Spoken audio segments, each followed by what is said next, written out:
Communities were formed on the basis of profession. If you are a carpenter, you are one kind of achari. If you are a goldsmith, you are another kind of achari. People will perceive differences as discrimination and use it as a tool of exploitation. Hindu temples must be liberated. It never belonged to a particular religion. And according to its nature, different class of people manage different types of temples. Over a period of time, for the maintenance of the temple, by the devotees constantly contributing to the temple, temple's wealth grew. As the wealth grew, slowly certain communities tried to kind of dominate that because there was so much money. Sadhguru, you are talking about liberating Hindu temples from the clutches of the government. If that happens, I understand management can be done by anybody. But who should actually be in touch with the deity? Will it again go back to the Brahmins? Sadhguru, is this the only way to run a temple? Okay. I am not talking about it. I'm just trying to translate what is written in the constitution as to how any spiritual, or if you want to call it religious spaces, should be managed or run. The fundamental rights in the country and in most parts of the world, almost every democratic nation, everybody can run their spiritual and religious institutions the way they want. Those who want will go there, those who don't want will not go there. So should a particular community come back?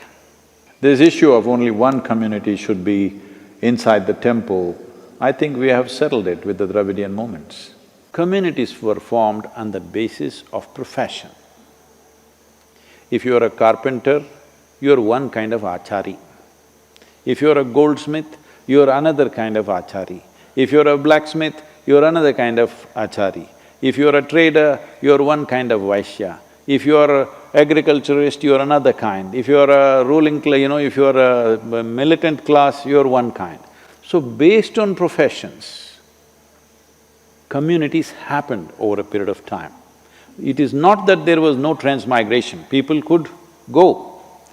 It is over a period of time where, unfortunately, people will perceive differences as discrimination and use it as a tool of exploitation. So if the Hindu temples, if you are saying, I'm saying they must be liberated. Hindu temples must be liberated because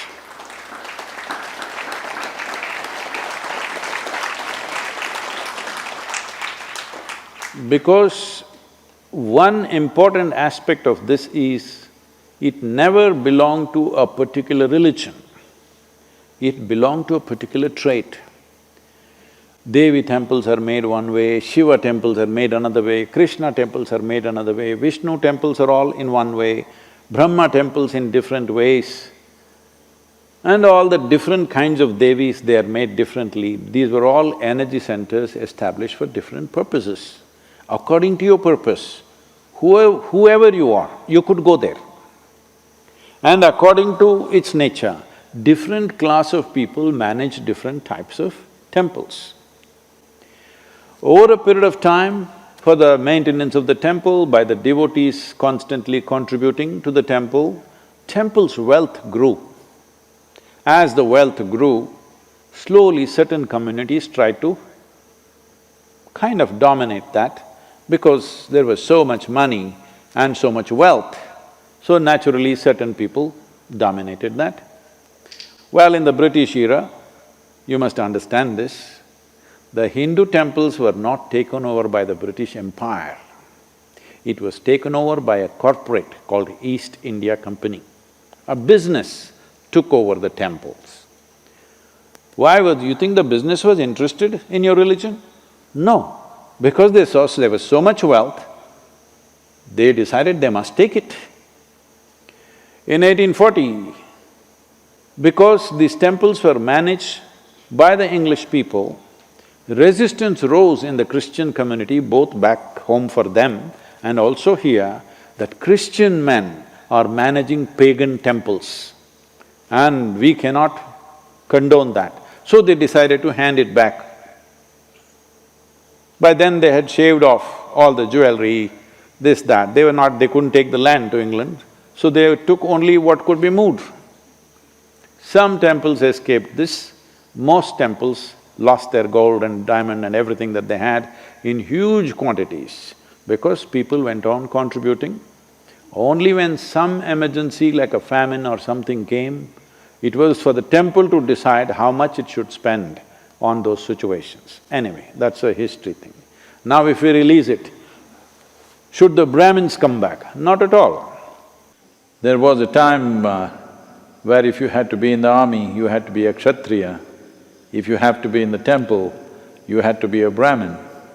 Well, as you know today, you can join the Indian army no matter what caste, creed or religion you are. So similarly, the same should happen to the temples. The only thing is the necessary training. So we can open up institutions which will do the training. So it doesn't matter what religion or caste you are, you should still be able to serve. Similarly, we must establish institutions where we will train people what should happen in a Shiva temple, what should happen in a Krishna temple, what should happen in a Vishnu temple, what should happen in a Devi temple. So, whoever learns the process and passes the examination, they will run the temple. Well, right here at Isha Yoga Center, this is a classic example. Here the Bhairavi Devi, a stringent training process, because this has a certain level of ritual involved. Only women can do it. Men are only in the outskirts of the temple. They cannot go in because that's the nature of the consecration. Here in the Dhyanalinga temple, 1/2 of the month, the lunar month, men manage it. Another half of the lunar month, women manage it. But they're all brahmacharis, both ways. They're all ash people, because he is ash. It is beyond the 12 number, he is like that. Now there's a Kala Bhairava temple coming up. You will see there will be totally a different breed of people managing that. Yes, because that serves not only the living, that is built to serve the dead. So that needs a completely different kind of involvement, different kind of competence to manage that. And even in terms of who comes into the temple, see here, people of all kinds of religions, caste, creed, everybody is coming, nobody checks who is who, because we are not interested who your father was, we are only interested where you want to go. This is the fundamental of democracy, I'm telling you. The fundamental of democracy is, we are not interested who your father was, we are only interested who you are. That's democracy. That is the basis of spirituality. We don't care who your father was or your grandfather was, whatever he might have been. What are you? Where do you want to go? This is all the concern of a spiritual process. So temples were not places of worship. Temples were not places where one man leads the prayer and everybody follows what he says. It never was. Priest only conducted a process. He's just there to facilitate. He's never ruling the place. He's never dominating the place. He's never giving a teaching. Nobody ever gives a teaching or philosophy or any kind of stirring up of the society. This is very important for the future of the world. So do not just call them Hindu temples. They are really temples where human beings can transform themselves. Human beings can nourish themselves for their inner development. So, right now, I'm saying even mosques and churches and everything should become like this. Let us say I like one aspect of what they're doing in a mosque, why can't I go there? No, it's all segmented now.